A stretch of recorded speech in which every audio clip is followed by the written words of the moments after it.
10 years after I walked away from James, I became the target of a rain-slicked serial killer. As the lead detective on the case, he saved my life, but afterward, he treated me with the cold, sterile professionalism of a stranger. Until I ran into him in my apartment building's elevator. He smirked, utterly convinced I had stalked him there. "Jennifer, you don't have to do this," he said, his voice dripping with smug satisfaction. "Following me all the way here? If you wanted to explain yourself, just say it." The elevator chimed, stopping at the 12th floor. I stared at him, completely speechless, before calmly stepping out. I pointed to the door right behind me. "I'm home, Lieutenant." The rain started in the evening. It began as a soft, rhythmic patter against the bookstore's glass windows, slowly swelling into a heavy, continuous wall of white noise.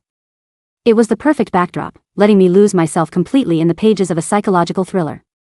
A sudden flash of lightning shattered my focus. I blinked, pulling myself back to reality, only to realize how late it had gotten. As I packed up to close the shop, I glanced at the wall clock. It was 10:42 p.m. The torrential downpour had cleared the streets, leaving the asphalt dark and empty. My apartment wasn't far. Opening my umbrella, I stepped into the chill of the damp night air. Suddenly, my phone buzzed in my pocket, the vibration making me jump. It was a local news alert.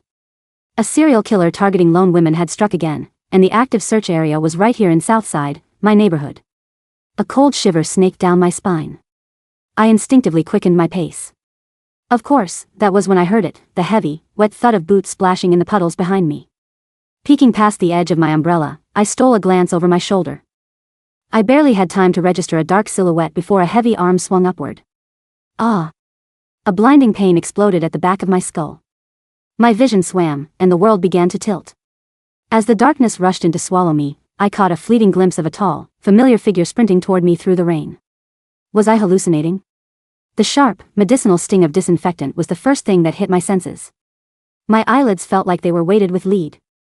I struggled to focus on the man sitting in the chair beside my hospital bed. He wore a crisp police uniform, his broad shoulders slumped with exhaustion. He sat with his elbows resting on his knees, eyes closed, his brow furrowed in a deep, tight frown. My head throbbed with a dull, rhythmic ache. Everything in the room seemed to have a hazy, glowing edge. I rubbed my eyes, squinting to make out his features. He was alert. The slightest rustle of my sheets was enough to make his eyes snap open. "You're awake," he said. As he sat up, the fluorescent lights caught his face. The sharp lines of his jaw, the familiar depth of his voice, it all came rushing back. I couldn't believe it. "James?" "Yeah." He stood up, turning to call the doctor. James and I had been high school sweethearts. We shared a desk, shared our secrets, and fell in love with the easy intensity of youth. We had promised each other we would go to the same university. If it hadn't been for the car crash right before graduation, we probably would have been married by now. The doctor walked in behind him, conducting a brief, routine check. "Nothing to worry about. Just a mild concussion. Get some rest, and you can be discharged tomorrow morning." "Thank you, doctor," James said, politely escorting him to the door. "What time is it?" I asked, my voice sounding thin and raspy. 12:30. He walked back to the bedside but didn't sit down. He stood there, tall and imposing, looking down at me. "So, what were you doing out so late?" He gestured to the gold lieutenant's insignia on his shoulders, making sure I saw it. "Is it that hard to figure out? I'm the lead detective on this case. In the last 7 days, 2 young women have been targeted in that exact block. Both on rainy nights. Both about 5'5", just like you." He delivered the facts with a flat, clinical detachment, but the reality of it made my stomach drop. The danger had been right on my heels. Did you catch him?" My voice trembled. "We were patrolling nearby when we heard the struggle. I ran to get to you, and he used the distraction to slip away." His tone remained utterly level, devoid of any warmth. "But at least you're alive." "I'm sorry." "Jennifer," he interrupted, using my full name. I looked up, meeting his dark, intense gaze. He was broader now than he had been 10 years ago, his handsome face weathered by time and the harsh realities of his job, giving him a rugged, mature edge. But his eyes were exactly the same. "What exactly are you apologizing for?" He paused, his voice dropping a fraction colder. The question hung in the air, wrapping around my throat. I couldn't find the words, and the silence stretched between us like an ocean. A flicker of disappointment crossed his features. "Never mind. Don't worry about it. Saving you was just me doing my job." I knew I should say something. I knew exactly what he wanted to hear, but there were too many ghosts, too many unspoken misunderstandings piled between us. Seeing me remain silent, he picked up his jacket from the chair. Since you don't have anything to say, I'll head out. I've got an officer stationed outside your door. Get some rest. James. He reached the doorway, and the name slipped past my lips before I could stop it. He paused, looking back at me over his shoulder. Thank you for tonight. He let out a short, humorless laugh. Just thank you. By the next morning, my vitals had stabilized, and the doctor cleared the police to take my official statement.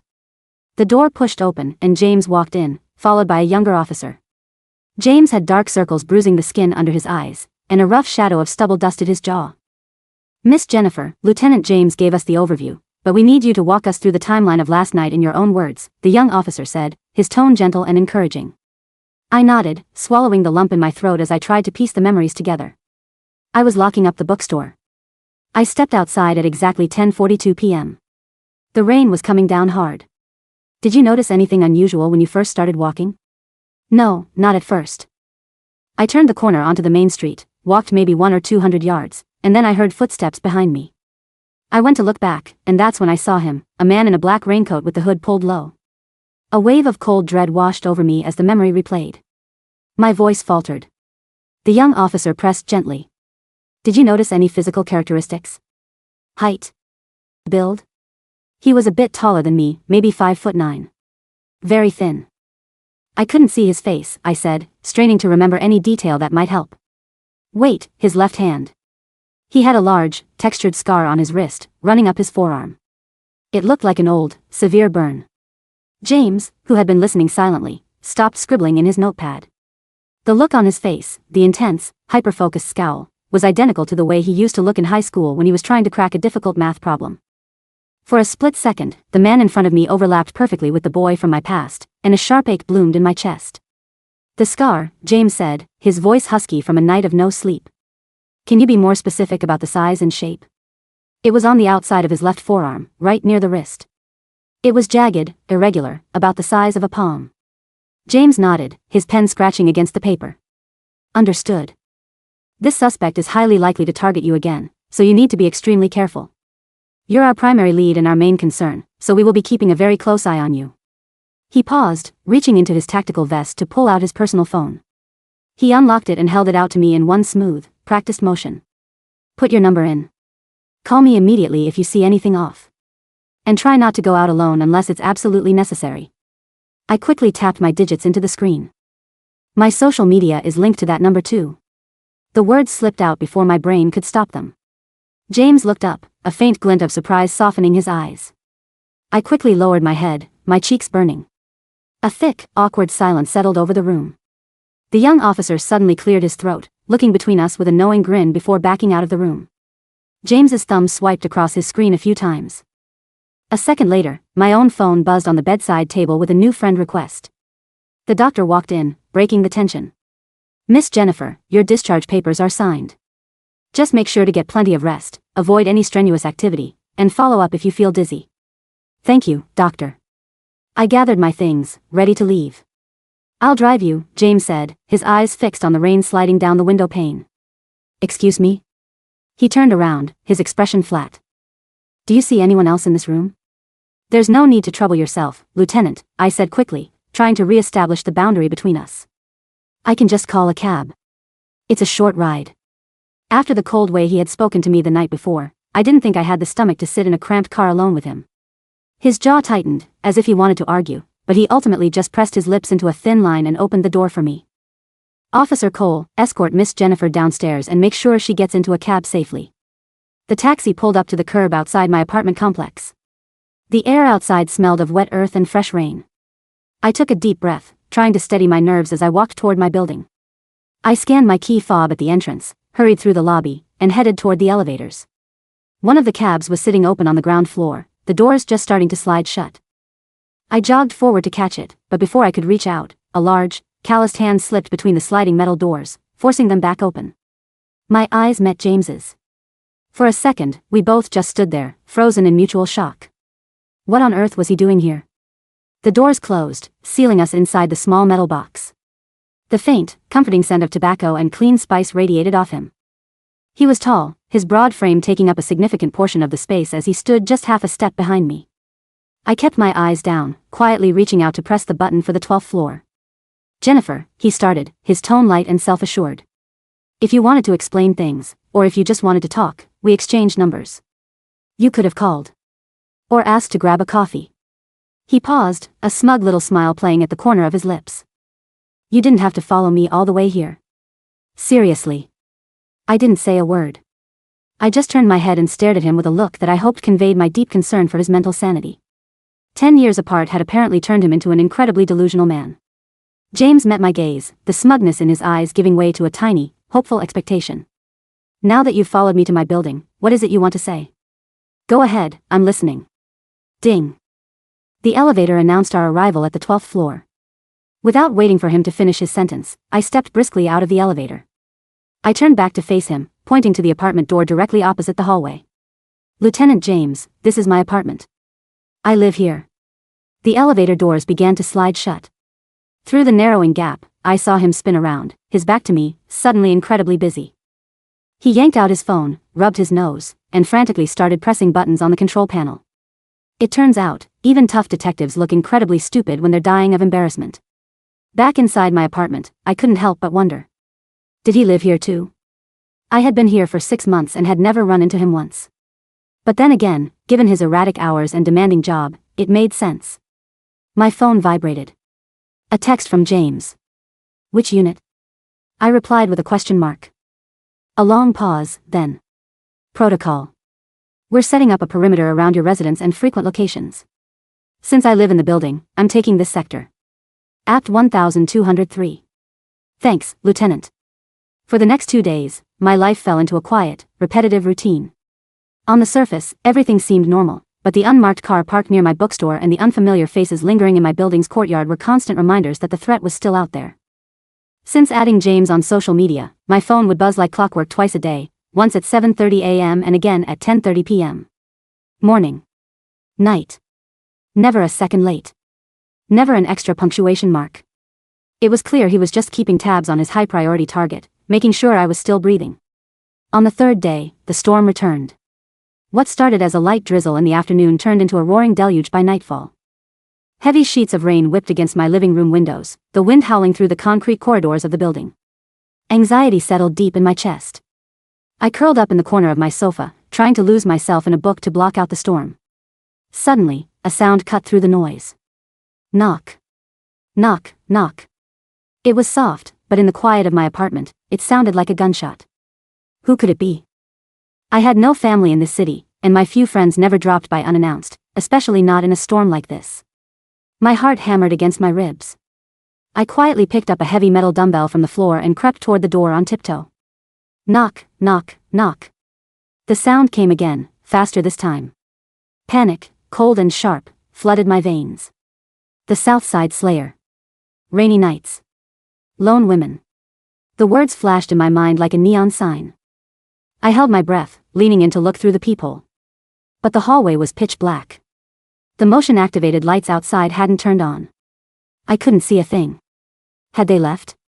Or were they standing right out there, waiting for me to open the door? Cold sweat broke out across my forehead. I couldn't just stand here. I dialed James's number. It rang once. Twice. "Jennifer?" James's voice came through, tense and alert, accompanied by the faint, muffled sound of rain in the background. "James." My voice cracked, tears hot against my eyelids. Someone is knocking on my door. I can't see who it is. The hallway is completely dark. "Are you at home?" Apt 1203. "Yes." "Stay on the line. Lock the door, don't make a sound." "I'm on my way." His words came in a rapid-fire clip.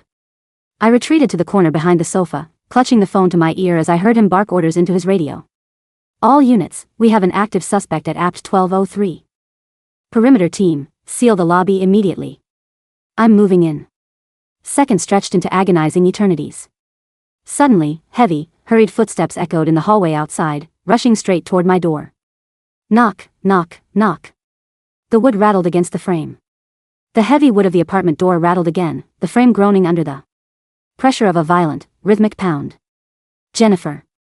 James's voice roared through the receiver and the hallway simultaneously, echoing off the concrete walls outside. The sound of a heavy body slamming into the far end of the corridor shattered the quiet, followed by the metallic clatter of lock picks hitting the floorboards and the frantic, heavy crunch of boots sprinting toward the fire exit. Police! Don't move! James screamed. A sharp, deafening pop shattered the air, a shot fired into the stairwell ceiling, followed by the chaotic thunder of footsteps descending at full tilt. Target heading down the south stairwell. Units on the perimeter, block the alley behind 12. James's voice barked through his radio, crackling softly through my phone. A beat later, the lock on my front door clicked, and the door swung open with brutal force. James burst into the room, his tactical flashlight cutting through the shadow-drenched entry, his service weapon raised in a tight, two-handed grip. His gaze swept the dark living room, raw panic burning through his stern features until his flashlight beam landed on me, huddled behind the sofa with the dumbbell clutched against my chest. For a fraction of a second, the cold, composed detective vanished. He holstered his sidearm in a single, fluid motion and crossed the room in 3 long strides, dropping to his knees right in front of me. Jennifer, he rasped, his hands coming up to frame my face. His fingers were cold from the night air, trembling slightly as he brushed a loose strand of hair behind my ear. Are you hit? Did he touch you? I shook my head violently, tears finally spilling over my lashes. No. No, I stayed back here. I couldn't see anything. A ragged exhale escaped his chest. Without a word, he pulled me forward, wrapping his arms around my shoulders and burying his face into the crook of my neck. The smell of rain, ozone, and cedar swept over me, grounding the terror that had paralyzed my chest. He held me so tightly I could feel the rapid, violent thrum of his heartbeat through his vest. You're okay, he muttered, his voice rough against my skin. I've got you. You're okay. He held me like that for what felt like an eternity, refusing to let go until the heavy footfalls of his backup crew thundered down the hallway. The moment Officer Cole stepped into the doorway, James snapped back into focus. The tenderness vanished, replaced instantly by the rigid wall of professional distance he had built between us over the last 10 years. He pulled back, stepping up to his feet and clearing his throat as he smoothed down his dark uniform jacket. Cole, secure the floor. Have forensics sweep the door jam and the south fire escape. He dropped a set of tension wrenches near the threshold. Right away, Lieutenant, Cole said, shooting me a sympathetic look before stepping back out to coordinate the team. James turned back to me, extending a hand to help me off the floor. I took it, my knees wobbling as I stood. He didn't let go immediately, his grip lingered for a second longer than necessary before he dropped his hand to his side. He cut the power to the floor's junction box, James said, pointing toward the dark hallway. He knew the layout. And he left this. He pulled a small Ziploc evidence bag from his pocket. Inside was a piece of stiff, cream-colored cardstock, damp from the storm. Printed on it in crude, heavy black ink was a single sentence. Page 1 of our story, Bookworm. A cold nausea rolled through my stomach. Bookworm. He knows about the shop. He wasn't just patrolling the neighborhood, James. He was watching me. I know, James replied, his jaw flexing as he stared down at the bag. Which means you aren't staying here tonight. Or any night until this bastard is in a cell. Where am I supposed to go? I asked softly, looking around my small, now compromised living room. My family is 3 states away. I can't just check into a hotel, if he's tracking me. You're coming with me, he interrupted flatly. I blinked, taking a step back. To the station? To my place. He gestured toward the open hallway. Across the hall, Unit 1208. It's on the same floor, but it's secure. My doors have high-grade deadbolts, reinforced strike plates, and a direct line to central dispatch. Plus, he added, his dark eyes meeting mine with an unreadable intensity, I'll be right there. I wanted to refuse. I wanted to insist on my independence, to preserve the careful boundaries we had maintained since my discharge from the hospital. But looking at the scuffed wooden doorframe where a serial killer had just tried to pick his way into my life, my pride dissolved. Okay, I whispered. Just, let me grab a bag. Unit 1208 was almost an exact mirror of my apartment in terms of square footage. But step inside, and it felt like walking into an entirely different universe. Where my apartment was warm, filled with overflowing bookshelves, soft blankets, and framed botanical prints, James's home was a study in stark, functional minimalism. A deep navy leather sofa sat against an exposed brick wall. A single mahogany desk occupied the corner, stacked neatly with police folders, a tablet, and a solitary table lamp. The air smelled faint of slate, freshly ground coffee, and his distinct cologne. Guest room is down the hall on the left, James said, shutting the heavy oak door behind us and sliding 3 separate deadbolts into place. It's got its own bathroom. I put fresh towels in there this morning. Thank you, I said, setting my small duffel bag down on the floor. I crossed my arms, suddenly feeling out of place in the wide, quiet space. James peeled off his wet tactical vest, tossing it onto a chair by the entrance, followed by his jacket. He was left in a dark, form-fitting thermal shirt that showed off the broader, hardened frame he had built over the last decade. He walked into the kitchen, flipped on the electric kettle, and pulled 2 mugs from the cupboard. Chamomile or black tea? He asked without turning around. Chamomile, please, I murmured, walking over to stand near the kitchen island. We stood in silence as the kettle hummed, slowly building to a steady boil.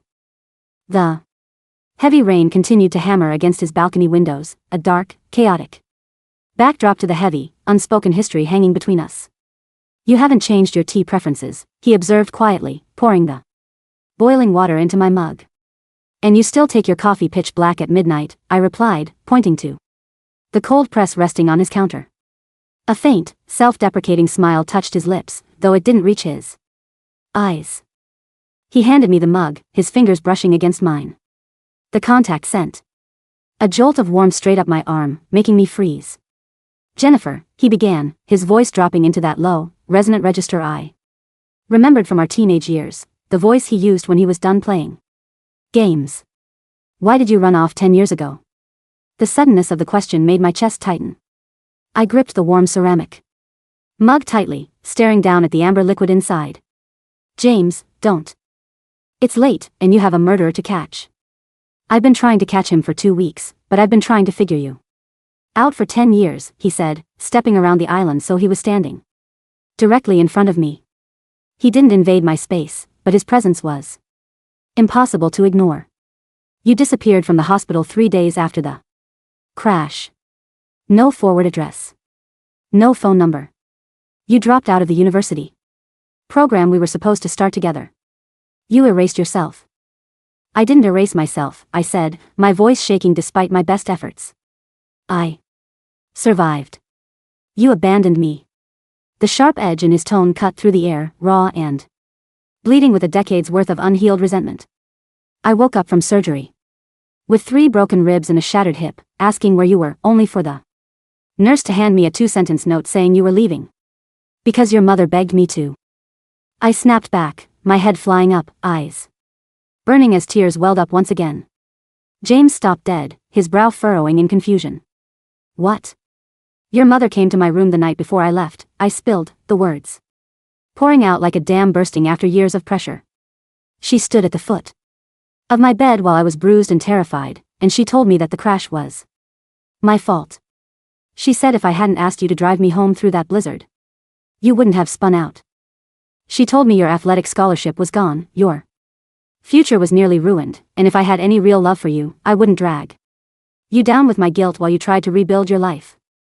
James stared at me, his mouth slightly open, the harsh line of his jaw slacking into utter disbelief. My mother told you that? She was crying, James.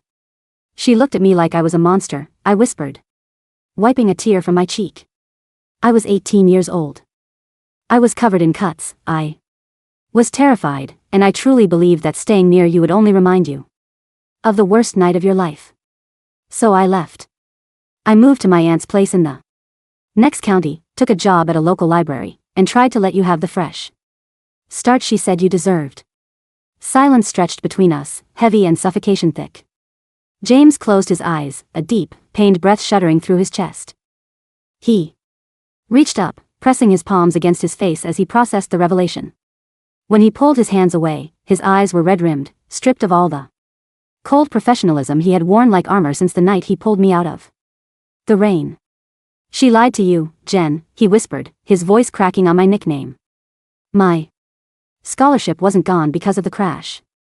I gave it up because I couldn't bear the thought of going to that school without you. I joined the academy because I thought if I became an officer, if I gained access to state databases, I could eventually find where you went. My heart hammered against my ribs, a painful, aching thump. You looked for me? For 5 years, he said softly, taking a step closer. Every missing person registry, every cross-county address update. But you had moved under your aunt's maiden name for a while, hadn't you? I nodded numbly. I thought you hated me, he said, staring down at his hands. I thought I drove too fast, that I scared you, and that you couldn't stand the sight of me. I never hated you, I breathed, reaching out instinctively. My fingers rested against his wrist, feeling the heavy beat of his pulse. James. I never stopped thinking about you. He looked up, his dark eyes locking onto mine with an intensity that burned through every defense I had built over the last 10 years. He reached out, his long fingers gently cupping the back of my neck, pulling me forward until our foreheads rested against each other. 10 years, he murmured, his breath warm against my lips. 10 years wasted. Because we were too young and too stupid to talk to each other. We're talking now, I whispered. He closed the remaining distance, pressing his lips to mine in a kiss that was slow, desperate, and laden with a decade's worth of grief, longing, and relief. It wasn't the tentative, innocent kiss of the high school sweethearts we had been. It was the grounded, deep connection of two people who had been battered by life and had somehow found their way back to the same storm-drenched shore. When he finally pulled back, resting his cheek against mine, his arms were wrapped tightly around my waist, holding me as if he expected me to evaporate into the damp air. I'm not letting anything happen to you, he vowed into my hair, his grip tightening. Not this killer. Not the past. Nothing. The next morning broke gray and cold, the heavy rain having tapered off into a thick, persistent fog that clung to the high-rises of Southside. I woke up on the soft leather sofa in James's living room, covered in a thick plush blanket. I hadn't wanted to sleep in the guest room, being near the main door, hearing the quiet, rhythmic breathing of James as he worked at his desk through the night, had been the only thing that allowed my nervous system to settle. I sat up, rubbing my eyes, to find James sitting at his kitchen island with a laptop open, a map of the city laid out beside 2 cold cups of coffee. Beside him stood Officer Cole, holding a thick manila folder. Good morning, I said quietly, wrapping the blanket around my shoulders. James immediately turned, his eyes softening as he looked at me. Morning. How? Did you sleep? Better than I expected. Did you get any sleep at all? A little, he lied smoothly, though the faint shadows under his eyes betrayed him. He gestured to the folder. Cole and I have been cross-referencing the lock-picking attempt from last night with regional databases. We got a hit on the tension wrench left behind. I walked over, leaning against the counter. What kind of hit? It's a customized tool, hand-ground from a specific grade of high-carbon steel. Used in industrial bookbinding equipment, Cole explained, tapping a photo on the counter. It's not something you buy in a hardware store or order off a dark web locksmith site. It was made by hand. My stomach did a familiar, unpleasant flip. Bookbinding. James, the guy who restores antique leather covers for my shop, he uses tools like that. James's head snapped toward me. What's his name? Arthur Vance, I said, the realization settling into my bones like ice. He's an independent craftsman. He comes into the shop every Tuesday to pick up damaged inventory. He always wears long sleeves, James. Even in the dead of summer. Leatherworking sleeves that go all the way to his knuckles. James pulled up a state database on his laptop, his fingers flying across the keyboard. Arthur Vance. Let's see. Age 42. Registered business in Southside. He paused, his eyes narrowing as a public record page popped up. Look at his medical history. 6 years ago, Vance was hospitalized for third-degree chemical burns to his left arm following an explosion in a home workshop. Cole leaned in, staring at the screen. Left forearm. That matches the scar Jennifer saw during the attack. Where is his workshop located? James demanded, his voice dropping into that lethal, precise tone he used when he was closing in on a suspect. It says here. 1420 Waterfront Way, Unit B, Cole read off the screen. It's an abandoned dock warehouse district near the old timber yard. James stood up immediately, grabbing his holster and strapping it over his shoulder. Cole, pull 2 patrol units and tell them to meet us at the waterfront location. No sirens, silent approach. Sir, shouldn't we call tactical? Cole asked. Tactical will take 20 minutes to stage, and Vance knows we nearly caught him last night, James replied sternly. If he thinks the net is closing, he'll burn his workshop and vanish. We move now. He turned to me, his expression softening into deep concern. Jennifer, you stay here. Lock the deadbolts behind us. Do not open the door for anyone except me. If you hear anything suspicious, press button 1 on my desk phone. It connects directly to dispatch. James, be careful, I said, stepping forward and gripping his forearm. He's precise. He plans everything. James placed his hand over mine, squeezing gently. He made a mistake when he came after you. That was his last one. The hours after James and Cole left were agonizingly slow. I paced the length of James's living room, watching the fog roll past the 12th floor windows. The silence of the apartment felt heavy, almost suffocating. Every tiny squeak of the building settling made my chest tighten. I tried to focus on the soft hum of the refrigerator, on the steady ticking of the wall clock, but my mind kept racing back to Arthur Vance. Quiet, soft-spoken Arthur. He had stood in my bookstore dozens of times, holding rare first editions with gentle, calloused fingers. He had smiled warmly whenever I handed him a cup of coffee. To think that behind those wire-rimmed glasses and calm demeanor was a man who hunted women on rain-slicked streets was a terrifying testament to how easily monsters could blend into the background of daily life. At 11:15 a.m., my phone buzzed on the coffee table. I rushed over and picked it up. It was a text from James. Workshop is secure. We found his primary lair. Stand by, coming back to get you. Soon. A massive wave of relief washed over me. I sank onto the couch, letting out a long, shaky breath. It was over. The nightmare that had haunted Southside, and my life, for the last 2 weeks was finally ending. I stood up, deciding to make a fresh pot of coffee for when James returned. I walked into the kitchen, reaching for the water pitcher, when a strange sound echoed from the front entryway. It wasn't a knock. It was a soft, wet thud, followed by the faint metallic click of the mechanical keycard reader installed on James's door, a high-security lock that only 2 people had access to, James and the building management. James? I called out, taking a tentative step toward the foyer. Is that you? No answer. The heavy oak door slowly swung inward. Standing in the doorway was not James. Nor was it Arthur Vance. It was Leonard Croft, the building's head maintenance supervisor, a burly, gray-haired man in his late 50s who always carried a massive ring of master keys on his belt. He was wearing his blue canvas work jumpsuit, but his hands were gloved, and his face was utterly devoid of the friendly, neighborly smile he usually wore. In his left hand, he held a heavy, silenced pistol.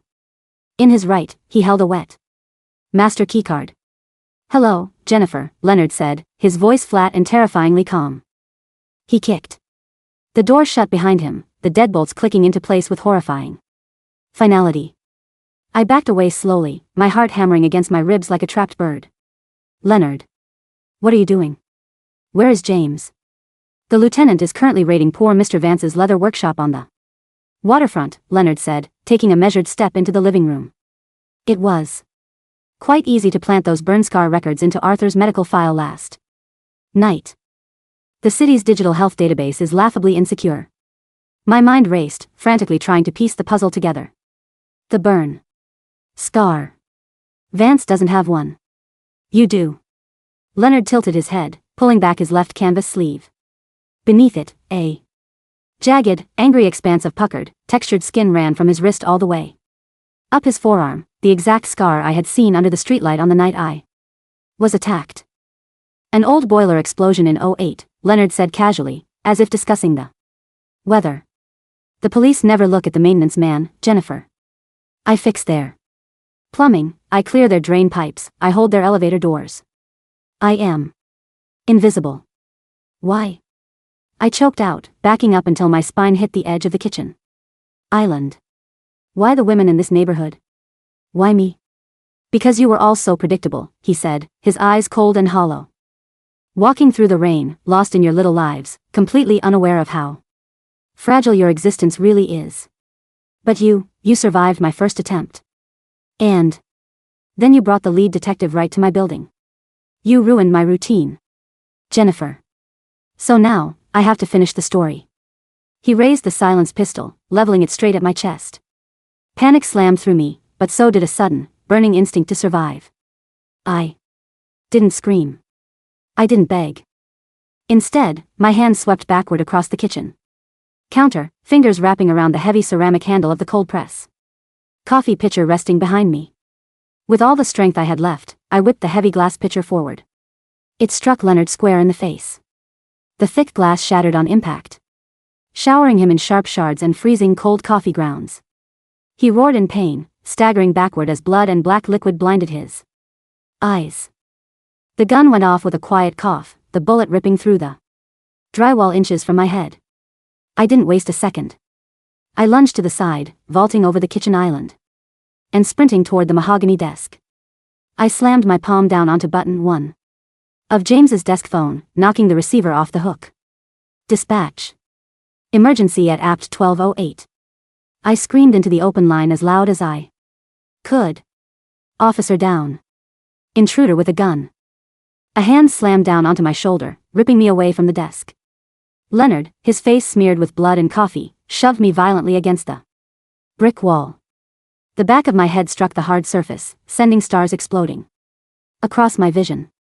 The room spun wildly as I slid down to the floor, my breath catching in my throat. You noisy little bitch, Leonard hissed, wiping blood from his eyes with his sleeve. He raised the gun again, pointing it directly between my eyes. Goodbye, Jennifer. Bang. The heavy oak front door didn't just open, it exploded off its hinges. The wooden frame splintered with a thunderous crack as a heavy boot kicked it straight into the entryway. James charged into the room like an elemental force, his face distorted in an absolute, terrifying rage. Get away from her. James screamed. Leonard swung his pistol toward the doorway, but James was already moving. Before Leonard could pull the trigger, James closed the distance, tackling the older man with the full force of his momentum. Both men crashed into the dining table, shattering the wood and sending papers and chair legs flying across the hardwood floor. They hit the ground in a chaotic tangle of limbs. Leonard slashed his gun across James's jaw, cutting a red gash across his cheekbone, but James didn't even flinch. Fueled by raw, primal desperation, James grabbed Leonard's wrist, slamming it repeatedly against the floor until the silenced pistol went skidding across the room. You touched her. James roared, driving a brutal right hook straight into Leonard's jaw. You came into my home. Leonard fought back with the desperate strength of a trapped animal, trying to gouge James's eyes, but James slipped the hold, brought his arm around Leonard's neck, and locked in a tight, inescapable chokehold.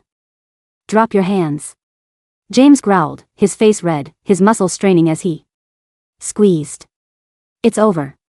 Leonard thrashed wildly for a few seconds, his hands clawing uselessly at James's arms. Before his movements slowed, his eyes rolled back, and his body went limp on the broken wood of the floor. James held the choke for 2 more seconds to ensure he was fully unconscious before letting go. He stood up, breathing heavily, his chest heaving as he scanned the room. His eyes landed on me, slumping against the brick wall, clutching my head. Jen. He stumbled over the wreckage of his apartment, dropping to his knees beside me. His hands were shaking as he pulled me into his lap, his breath ragged and hot against my skin. Are you okay? Talk to me, Jen, please, he begged, his voice cracking with emotion as he checked my head for blood. I'm okay, I gasped, burying my face into his shoulder, holding on to his shirt like a lifeline. You came. How did you come back? The workshop was empty, but I found a set of stolen master keycards for my building on Vance's desk, James whispered, his chin resting against the top of my head as he rocked me back and forth. I realized he wasn't framing Vance to hide, he was framing him to draw me away from the building. I turned the cruiser around and ran every red light in Southside. Sirens began to wail in the distance, their shrill cries growing louder as patrol cars closed in on the building. James squeezed me tighter, his fingers tangled in my hair, his body trembling with the lingering adrenaline and shock of almost losing me a second time. "I've got you," he whispered over and over, his voice a steady, grounding anchor against the chaotic noise outside. "I've got you, Jen. I'm never leaving again." 3 weeks later. The storm had long since passed, leaving behind a crisp, golden autumn afternoon. The sky above Southside was a vibrant, clear blue, washed clean of the dark clouds that had shadowed the city for weeks. In the downtown district, the small corner bookstore was bathed in soft, warm sunlight. The front glass window bore a fresh, gold leaf lettering, "The Chapter House." Inside, the air smelled of old paper, vanilla tea, and fresh cedar dust. I stood behind the wooden counter, organizing a stack of newly arrived thrillers, my hands moving with a calm, comfortable rhythm. The bump on the back of my head had long healed, leaving behind only the quiet memory of a nightmare that was now safely locked away behind maximum security bars. The brass bell above the front door chimed. I looked up, a soft smile spreading across my face before I even saw who it was. James walked in, wearing a dark wool coat over a crisp button-down shirt, no uniform, no tactical vest, no badge pinned to his chest. He looked relaxed, the harsh lines around his eyes softened by the afternoon sun. He carried a small white paper box from the bakery down the street. "Off the clock, Lieutenant?" I teased, leaning across the counter. "Took a few personal days," James said, setting the bakery box down between us. "My chief said if I didn't take a vacation after closing the Southside case, he was going to suspend me for being a workaholic." "Smart chief," I grinned, opening the box to reveal 2 fresh cinnamon pastries. "So, what does an off-duty detective do on his first day of freedom?" James leaned against the counter, his dark eyes fixing on mine with that warm, undivided focus that still made my heart skip a beat, just like it did when we were 17. "Well," he said, reaching out to gently curl his fingers around mine. "I was thinking I'd take the girl I've been in love with for 14 years out for a proper dinner. No rain, no police escorts, no cold tea in a hospital room." I looked down at our joined hands, feeling the solid, steady warmth of his palm against mine. The 10 years of silence, the pain, the fear, the misunderstandings, they hadn't vanished, but they had transformed. They were just the difficult middle chapters of a story that was finally finding its way to the right ending. "That sounds like a very good plan, detective," I whispered, raising my eyes to meet his. James smiled, a real, radiant smile that reached all the way to his eyes, and leaned in across the counter to press a soft, sweet kiss to my lips. "Page 1, he murmured against my mouth. "Page 1, I agreed.